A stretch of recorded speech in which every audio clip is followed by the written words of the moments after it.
I can't remember exactly when things started to fall apart. Perhaps it was during the harsh winter that seemed never-ending, when the nights were too long and the cold penetrated to the bone. The city I lived in, once a symbol of hope and progress, had become a shadow of what it used to be. The financial crisis, the streets full of trash, the abandoned buildings. Everything was a perfect reflection of the chaos my life had turned into. My mental health was in ruins, a mix of relentless anxiety and a depression that dragged me deeper into despair. Bills were piling up, and the job I once considered stable was now uncertain.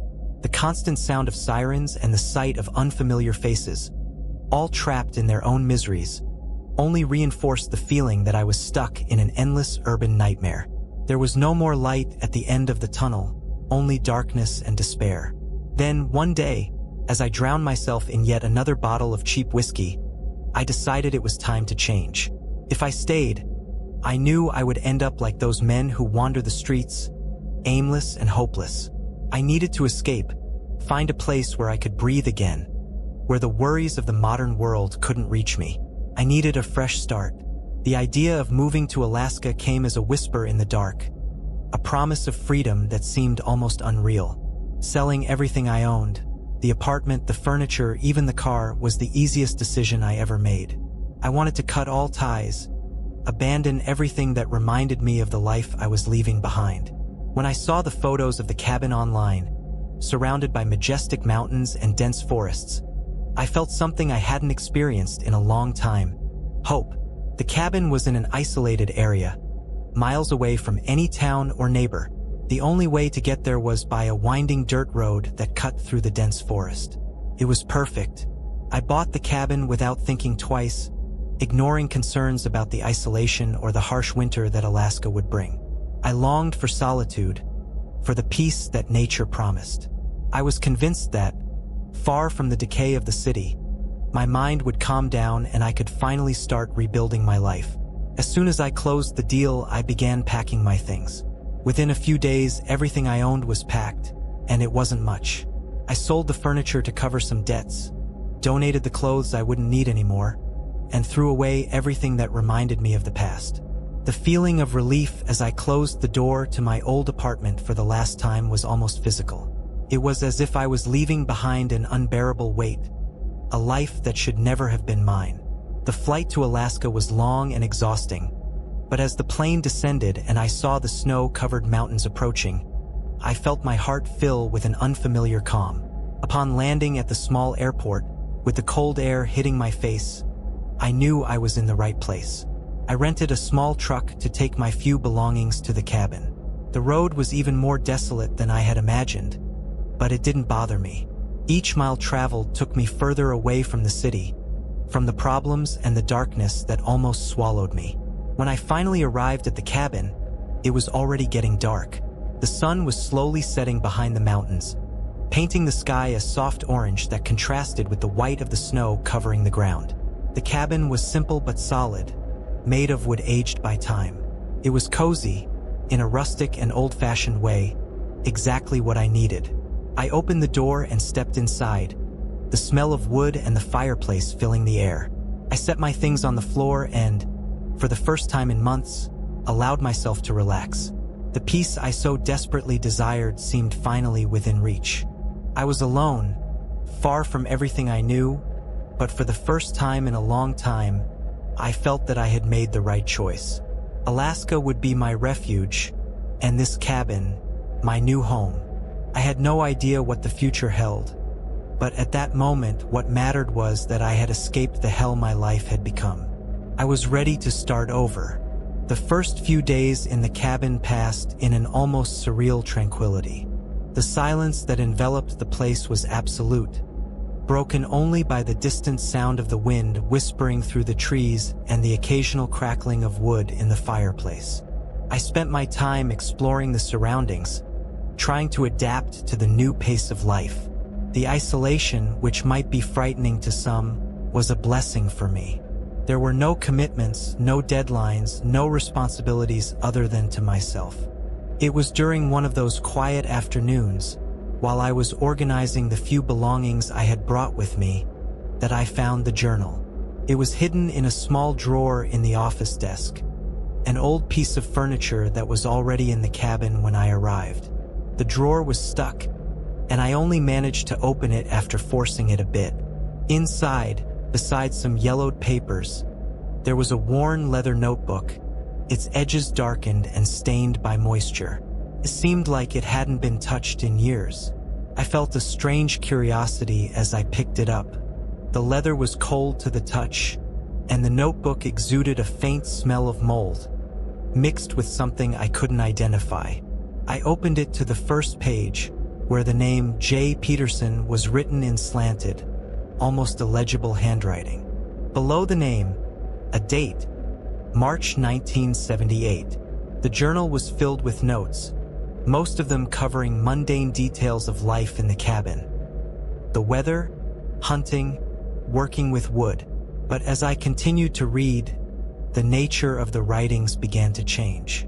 Peterson, the cabin's previous owner, started describing strange events, things he couldn't explain. "There's a presence here," he wrote in an entry dated May 1978. "At first, I thought it was my mind playing tricks on me, the isolation getting to me, but now I'm sure. Something is watching me, lurking in the shadows. I can't see it, but I can feel it. There's something wrong with this place." I kept reading, fascinated and at the same time disturbed by what seemed to be Peterson's slow descent into madness. He mentioned sounds coming from the forest at night, footsteps in the snow outside the cabin, and shadows that seemed to move on their own. At first, he tried to rationalize everything, believing it was animals or the effects of extreme isolation. But the descriptions began to grow more detailed, more terrifying. It was in a June entry that he first mentioned the twisted man. "I saw him last night," Peterson wrote, his handwriting more erratic than in previous entries. "He was outside my window, a dark, distorted figure, as if his body wasn't meant to exist in this world. He was just standing there looking at me. His limbs were twisted at impossible angles, as if his bones had been broken and reassembled incorrectly. But the worst were the eyes. They were black, lifeless, and yet I could feel that he was watching me, judging, waiting. A shiver ran down my spine as I read those words. The description was vivid, almost palpable, as if Peterson's experiences were materializing around me. I kept reading, unable to stop. In the days that followed that encounter, Peterson began to describe a series of increasingly disturbing events. He mentioned waking up in the middle of the night, feeling as if something was inside the cabin with him, watching him sleep. The following pages were smudged, as if he had written in haste, his words reflecting a growing sense of dread. "He's not human," one of the last readable entries said. "He feeds on fear, on loneliness. I don't know how much longer I can hold out. He wants to take me, to transform me. I can't let that happen." The last pages of the journal were almost indecipherable, with scribbled words and unfinished sentences. But one thing was clear.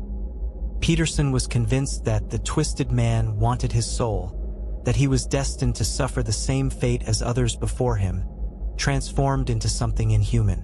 I closed the journal, my heart racing.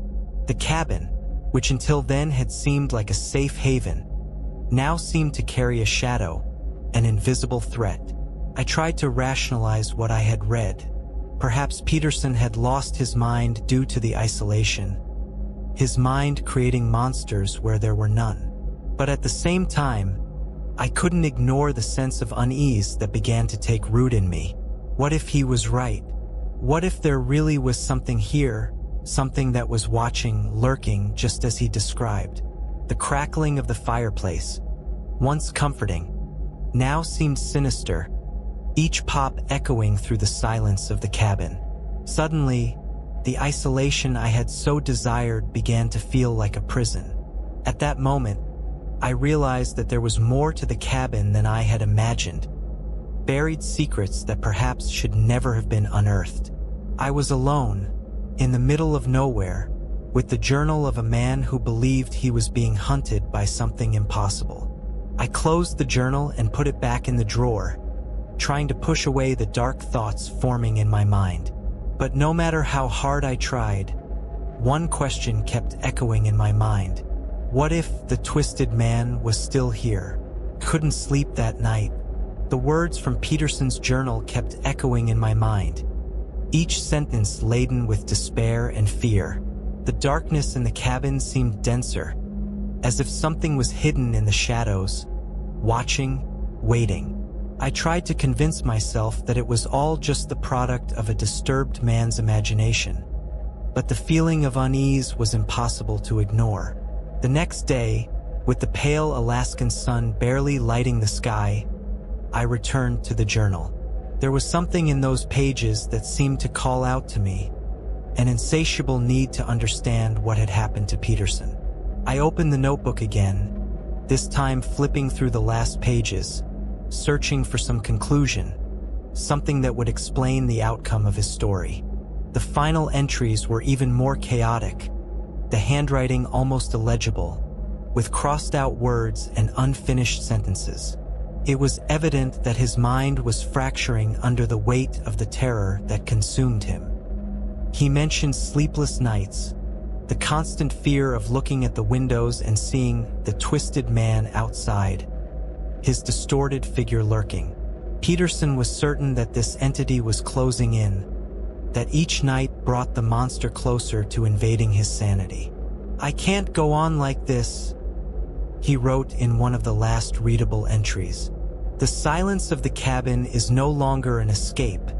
It has become a trap.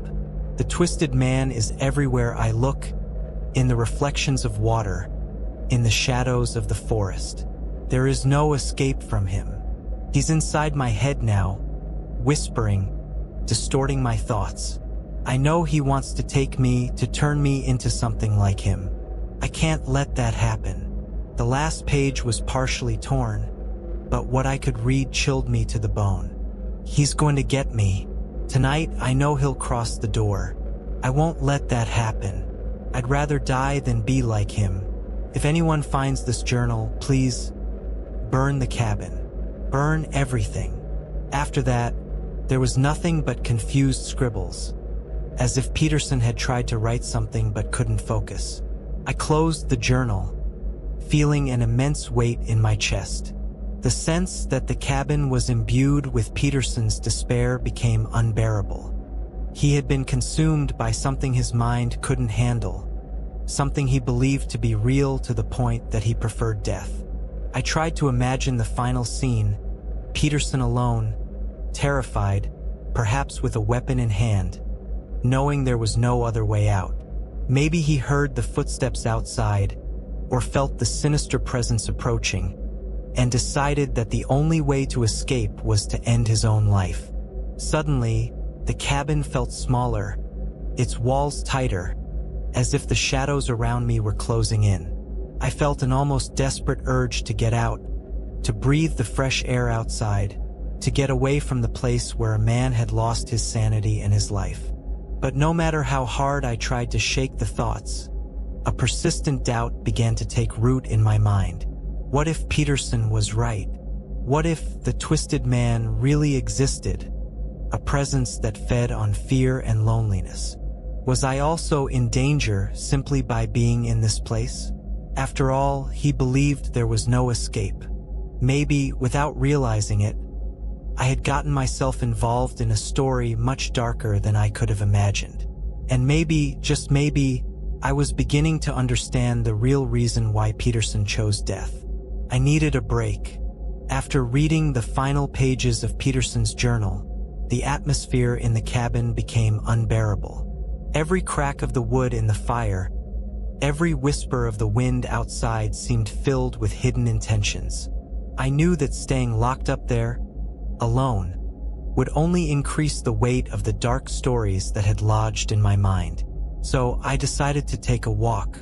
The snow outside was deep, the cold biting my cheeks as I breathed in the frigid air. The landscape around the cabin, which once offered me a refuge of peace, now seemed almost hostile, as if it hid secrets I would rather not uncover. I walked aimlessly, my steps sinking into the snow, trying to clear my mind. After some time, I spotted a small column of smoke rising on the horizon, near where the dense forest began to open into a valley. The smoke was coming from a chimney, a clear indication that someone was living there. This surprised me. I hadn't expected to find anyone so close, or at least, as close as one could be in such an isolated place. I decided to follow the smoke, more out of curiosity than anything else.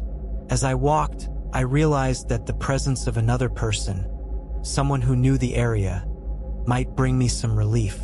Perhaps this neighbor could tell me more about the region, about the cabin, and, who knows, even about Peterson. The small wooden house, half hidden among the trees, was even more rustic than my cabin. As I approached, a man emerged from the door, apparently surprised by the visit. He was tall and thin, with skin weathered by time and the elements. He wore a thick wool coat and held an axe, which he lowered as soon as he saw me. His eyes, a faded blue, analyzed me cautiously before offering a slight nod. "Hello," he said, his voice hoarse from the cold or perhaps from lack of use. "I wasn't expecting to see anyone around here." "I'm your new neighbor," I replied, trying to sound more casual than I felt. "I moved into the cabin a few miles from here."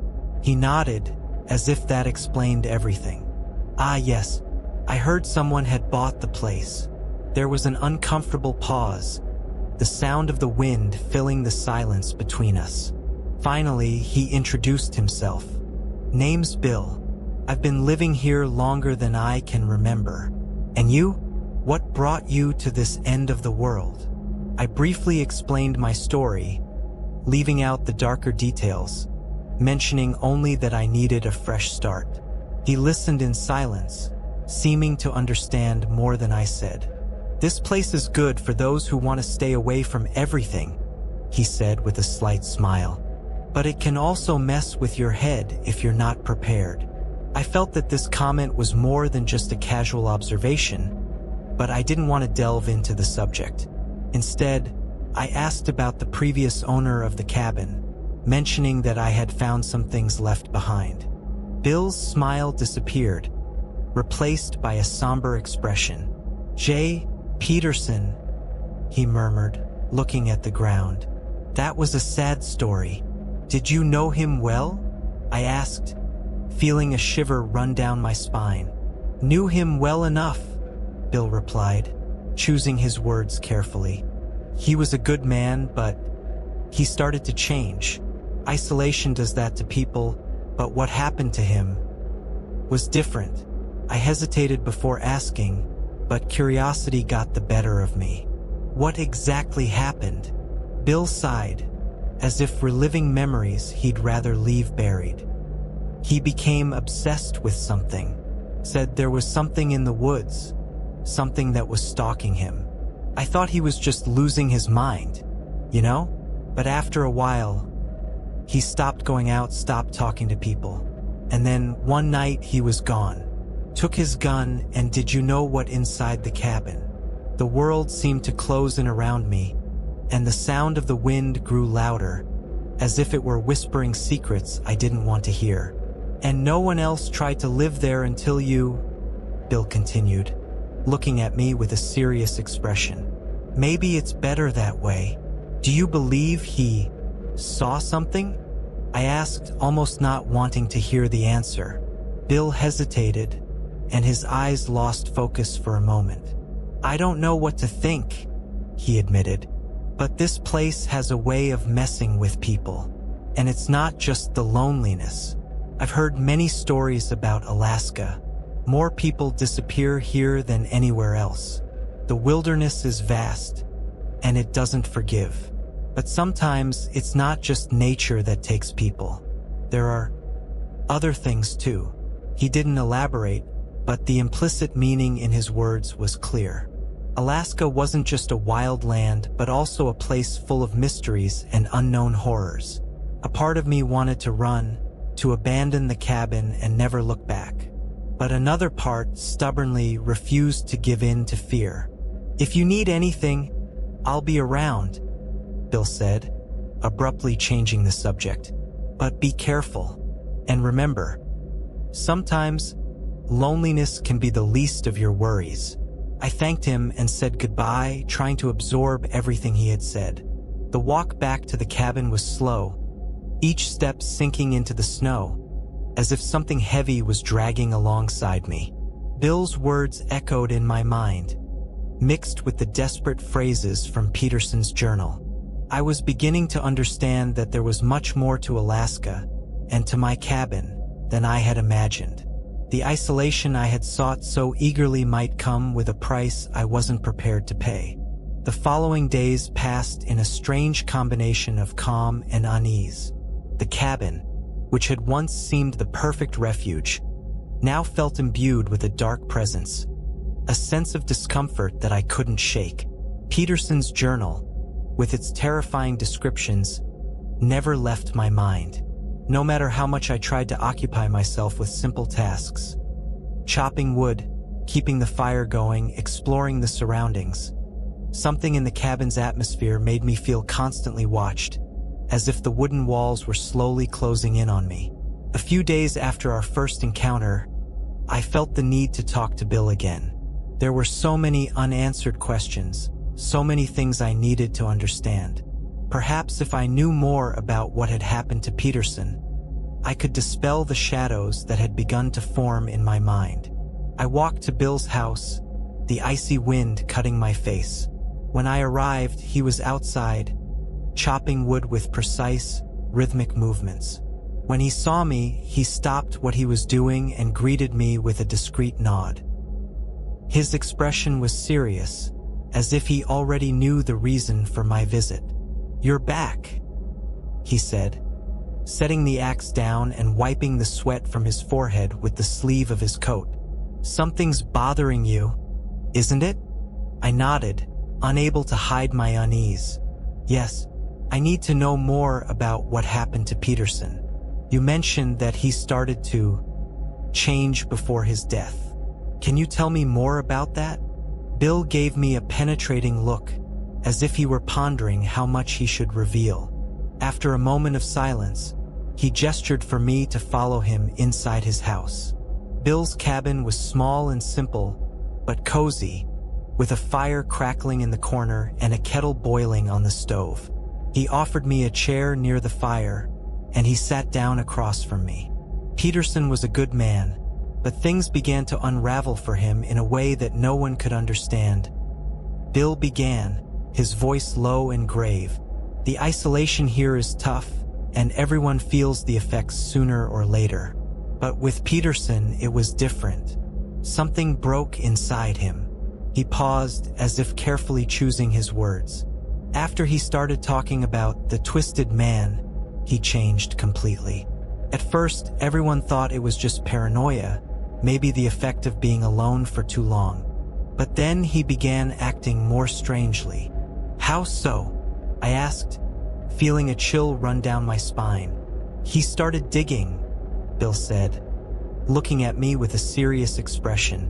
"Every night, Peterson would go out into the snow, even in the harshest cold, and start digging holes.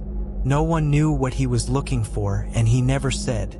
He would just go out, dig for hours, sometimes until dawn, and then return to the cabin, dirty and exhausted." "Was he searching for something?" I asked, trying to understand the bizarre behavior. "Yes," Bill replied with a dark look, "but no one knows what." He talked about hearing things beneath the ground, whispers calling to him. He believed that the twisted man was somehow connected to these voices, that there was something buried here, something he needed to find before it was too late.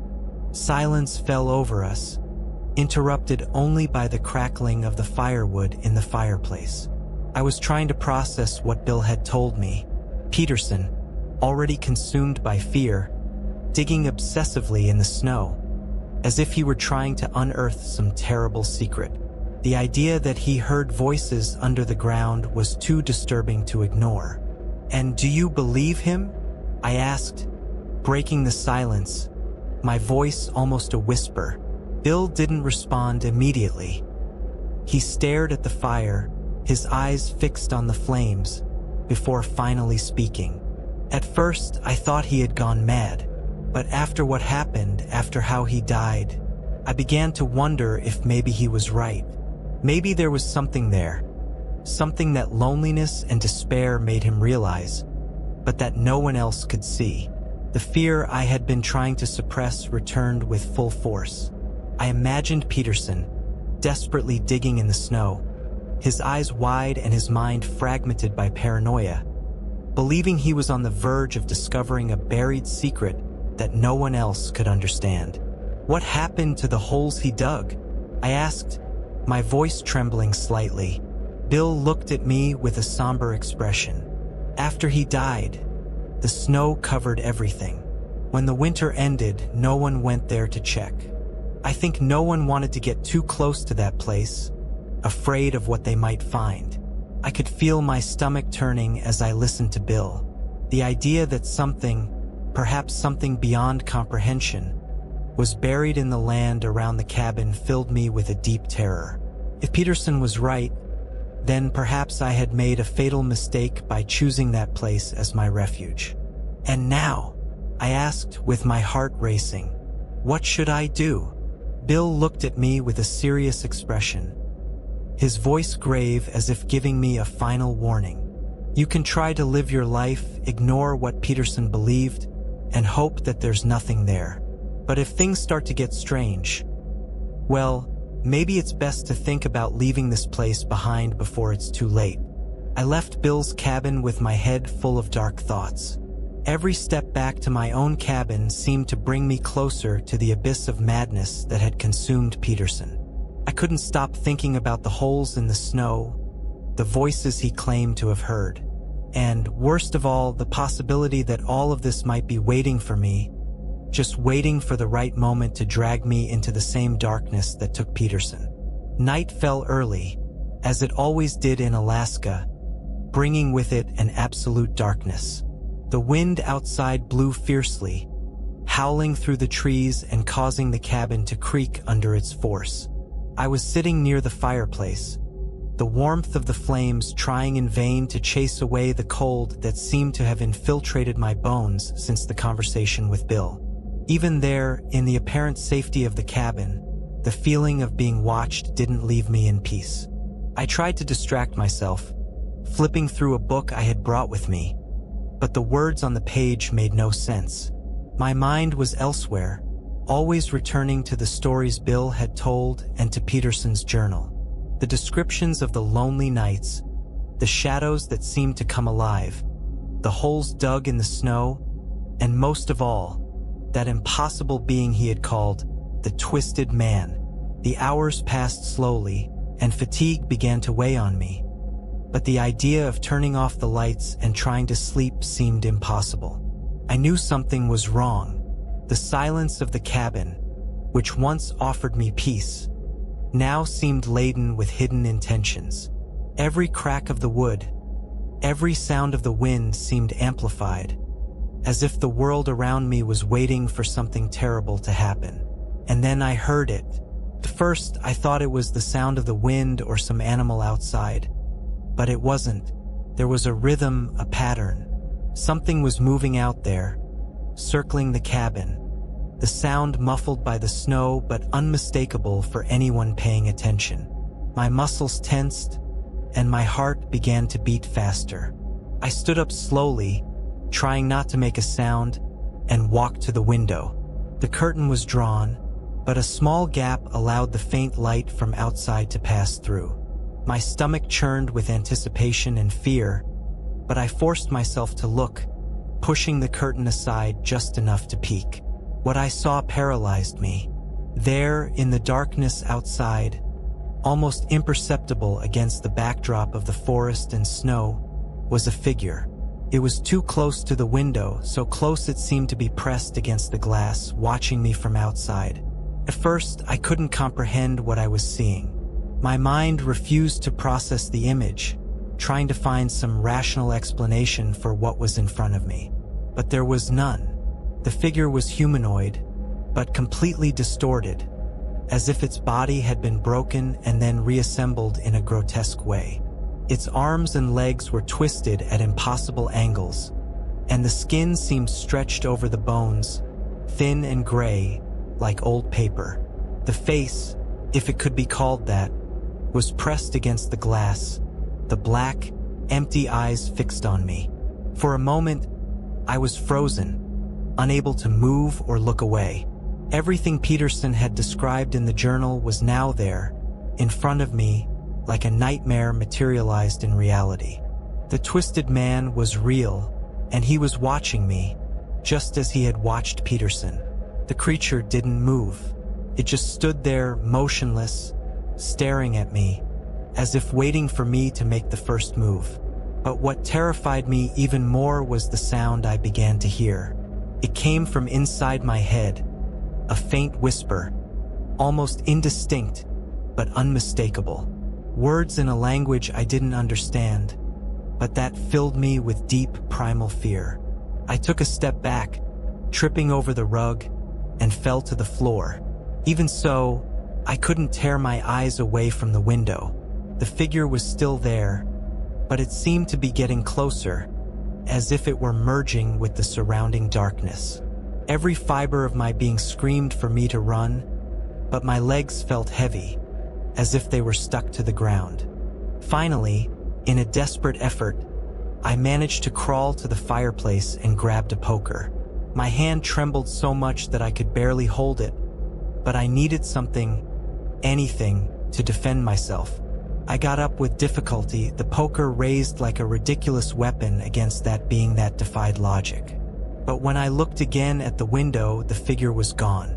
The space beyond the glass was empty. Only the darkness of the forest and the silent snow remained. The silence returned, dense and suffocating, as if the very air had been drained of life. I stood there, panting, with the poker still raised, trying to process what had just happened. It wasn't possible that it was real. Maybe it was just my mind playing tricks on me, the stories from Peterson affecting me more deeply than I had realized. But deep down, I knew that there was something out there, something that was waiting, watching. Slowly, I lowered the poker and stepped away from the window, trying to control my breathing. The silence in the cabin seemed almost unbearable now, every shadow on the walls reminding me of the figure I had seen. Whatever that creature was, the twisted man, it knew where I was. And now, more than ever, I understood what Peterson had felt. I was no longer safe here. The refuge I had chosen, the isolated cabin that was supposed to be my escape, was now a prison. A prison with something waiting outside, patient, waiting for the right moment to claim its next victim. I knew that from that moment on, nothing would be the same. And just like Peterson, I began to wonder, how long could I hold out before my sanity started to unravel? After that night, things changed. The constant fear that had lodged inside me was like a poison, seeping into every thought, every decision. The next day passed in a fog of unease. I could barely concentrate on anything, the terror of the previous night still fresh in my mind. The figure I had seen, the twisted man, seemed to have left a mark on my soul, a sense of unease that I couldn't shake. I spent the day avoiding the windows, keeping the fire burning, and trying in every possible way to occupy my mind with mundane tasks. But time seemed to drag on, and every sound, every movement that was out of the ordinary, made my heart race. The isolation I had once craved now felt suffocating, and the cabin, which had been my refuge, seemed full of shadows and secrets. When night finally fell, the fear intensified.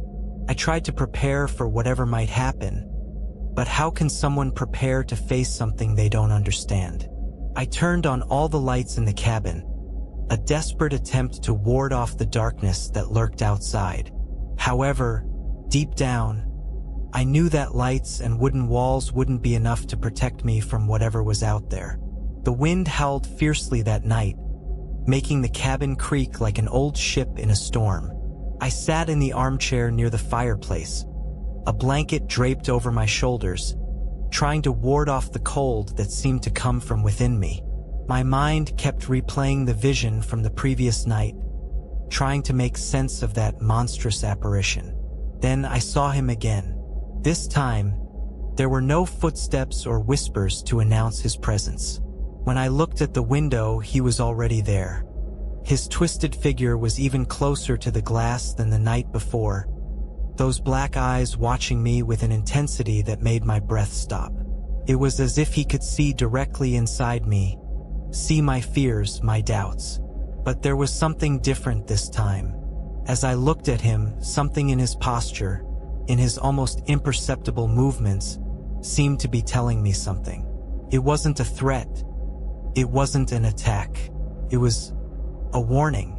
I remembered Peterson's journal, how he had described this being's appearance as a manifestation of pure evil. But what if he was wrong? What if the twisted man wasn't the real danger, but rather a messenger, trying to warn me about something even worse? It was an absurd idea, but at that moment it seemed to make sense. The presence of that creature, as terrifying as it was, didn't seem to carry the intention of harming me directly. It was as if it was trying to make me understand something that my mind was reluctant to accept. Suddenly, I felt an almost compulsive need to approach the window. My mind screamed for me to stay where I was, not to move, but something inside me knew that I needed to understand what was happening, needed to take a closer look. With hesitant steps, I moved closer to the glass, the cold intensifying as I neared that deformed presence. When I was just a few inches from the window, something extraordinary happened. The twisted man began to move, but not like a normal creature. His limbs contorted at impossible angles, as if he were realigning, rearranging his form according to some logic of his own. His eyes, empty and black, remained fixed on mine, but now there was something more there, an urgency, a desperation that I hadn't noticed before. And then he did something I never could have expected. Slowly, almost painfully, he raised one of his twisted hands and pointed to something behind me. I turned abruptly, my heart pounding in my chest. The cabin was silent, the shadows cast by the flames in the fireplace dancing on the walls. There was nothing there, no immediate sign of danger, but the sense that something was terribly wrong was undeniable. I looked back at the window, but the twisted man had disappeared. The sense of relief was immediate, but it was quickly replaced by an unsettling realization. He had shown me something, given me a warning, but about what? A cold shiver ran down my spine as the idea began to take shape in my mind. Maybe the real danger wasn't the twisted man, but something he was trying to show me, something I couldn't see yet, something that might be approaching, hidden in the shadows of the cabin or in the depths of the forest surrounding it. The thought terrified me, but I couldn't ignore it. Something was about to happen, something that the twisted man knew, and that I needed to understand before it was too late.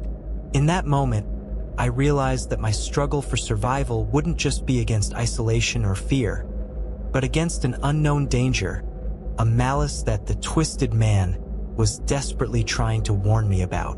And maybe, if I couldn't decipher his warning, I would end up like Peterson, trapped in a spiral of terror and madness, digging holes in the snow in search of answers that would never come.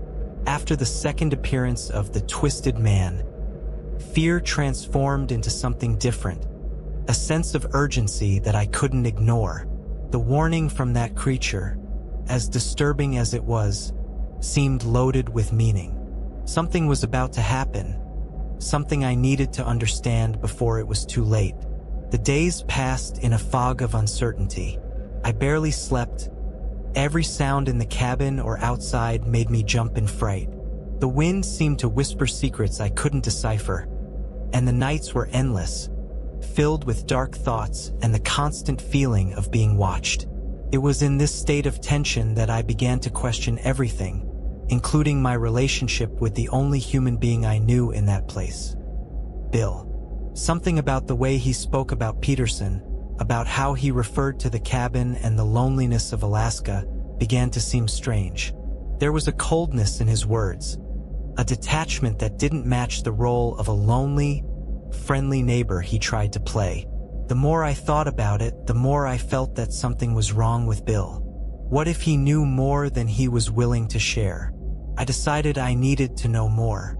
I planned a surprise visit to Bill, trying to disguise my anxiety under the pretext of seeking company on an especially cold night. If he was hiding something, maybe I could pick up on a clue, some slip that would reveal the truth to me. When I arrived at his house, darkness had already fallen over the forest. Bill's cabin was eerily quiet, with no usual smoke coming from the chimney. I knocked on the door and waited, hearing the muffled sound of my own heartbeat. When Bill finally opened the door, there was an expression on his face that I couldn't quite identify. It was as if he were surprised or perhaps suspicious. He greeted me with his usual cordiality, although his eyes weren't as friendly as before. "Wasn't expecting visitors tonight," he said, his voice carrying a slight tension. I tried to smile and act naturally. "I just thought a conversation might be nice. The nights are getting longer, and the cabin feels a bit lonely." Bill nodded, letting me in. The cabin was darker than I remembered, with only one lamp lit and the fire almost out. The environment, which had once seemed cozy, now exuded a sense of oppression. Something wasn't right. As we talked, I noticed that Bill seemed more reserved, more restrained in his responses. He avoided eye contact frequently, and his answers were short, almost mechanical.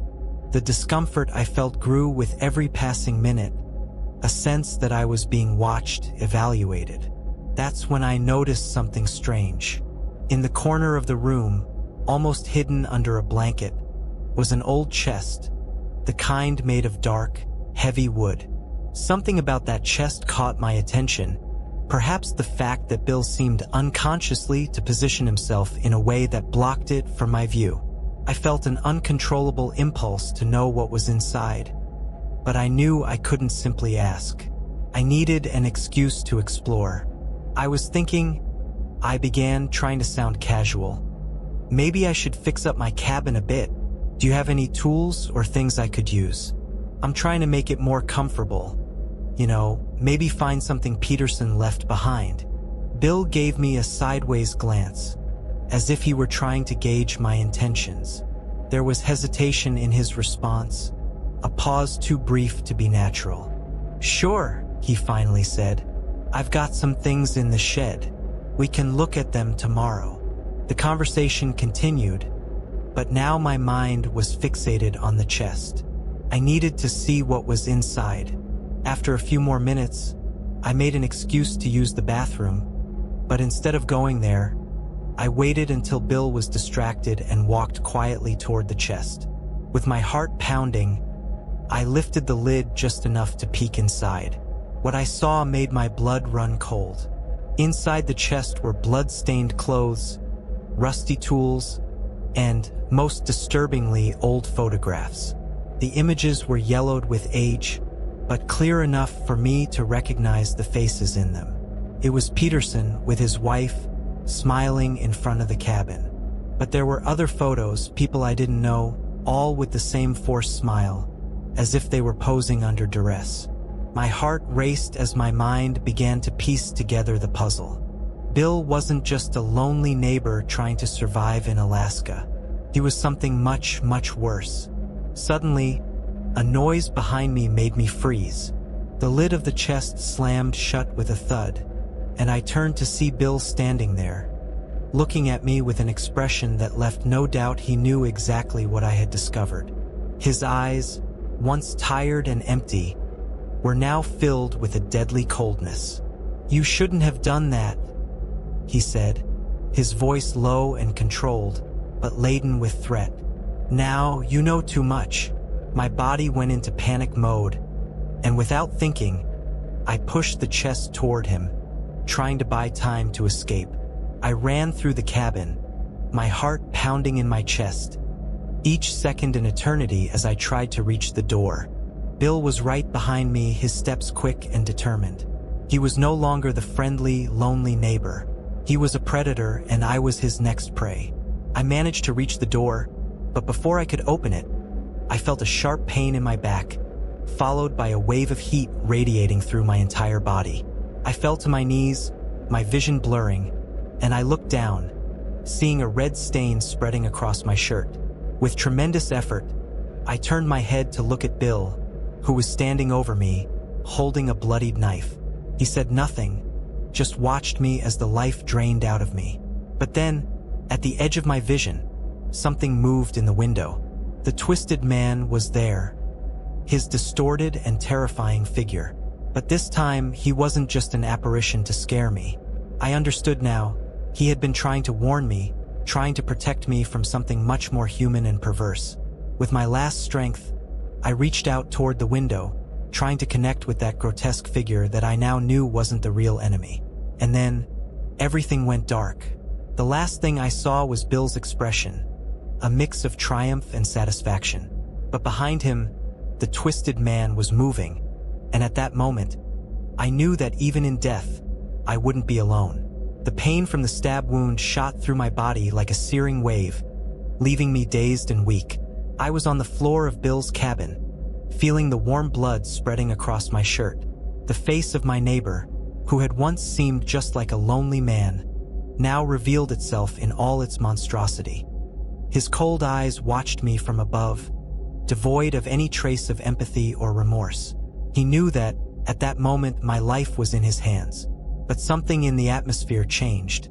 I felt it before I saw it. The air seemed to condense, charged with an electric tension that made the hairs on the back of my neck stand up. At that instant, I knew.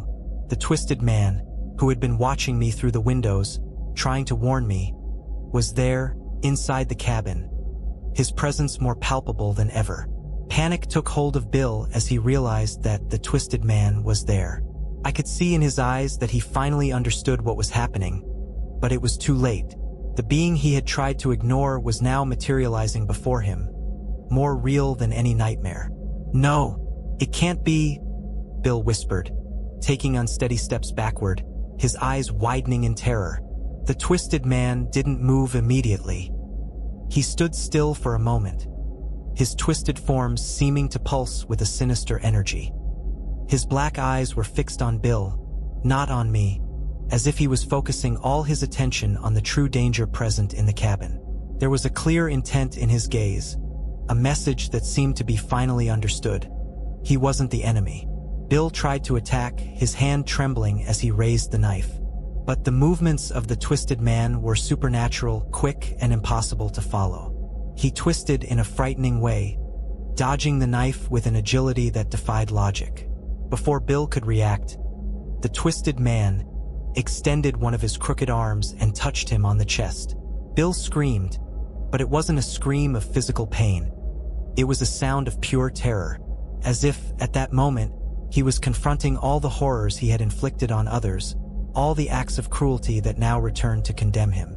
The touch of the twisted man seemed to drain his strength, as if it were sucking the life out of him, exposing the true nature of his dark soul. The knife fell from Bill's hand, hitting the floor with a dull thud.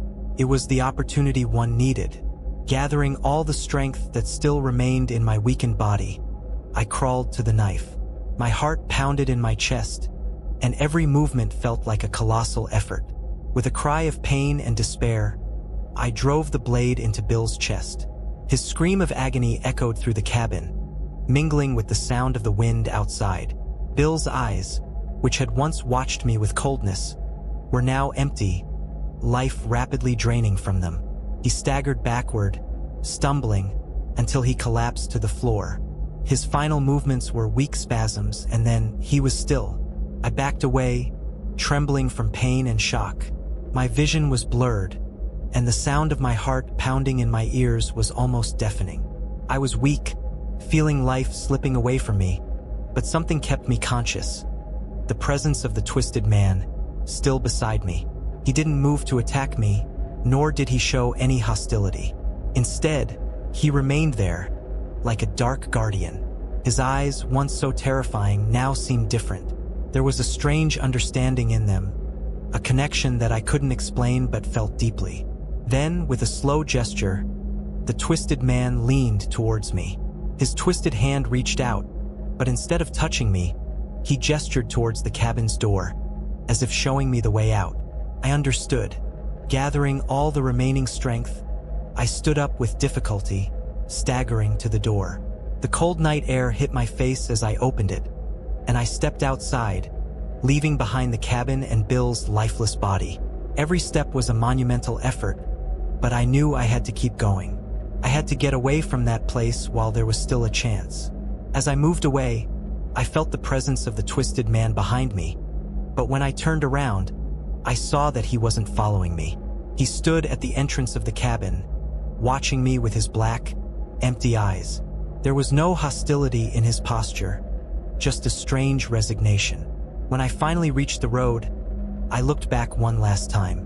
The twisted man was there, motionless, his twisted figure contrasting with the white snow around him. He raised one of his hands, as if waving at me, a slow and deliberate gesture. I didn't know if he was saying goodbye or simply confirming that my escape was the right thing to do. But one thing was clear. He wasn't the monster I had feared. He was a warning, a twisted shadow that inhabited the darkness, trying to protect me from an even greater evil. With my body weakened and my mind in turmoil, I began to walk down the deserted road towards the nearest town. The journey would be long, and I knew I would have to fight against pain and exhaustion, but I was determined to survive. The cabin, with its horrors and buried secrets, would stay behind, as would the twisted man, who I now knew was, in some way, on my side. As I walked, the snow falling around me, a strange sense of peace began to take hold of me. Perhaps, somehow, that being had been watching over me from the beginning, not as a threat but as a dark protector. And now that the real danger had been eliminated, he could finally rest. I was free, wounded but free. And if you liked this story, subscribe to the channel and make sure to check out the next horror story that is currently playing on the screen.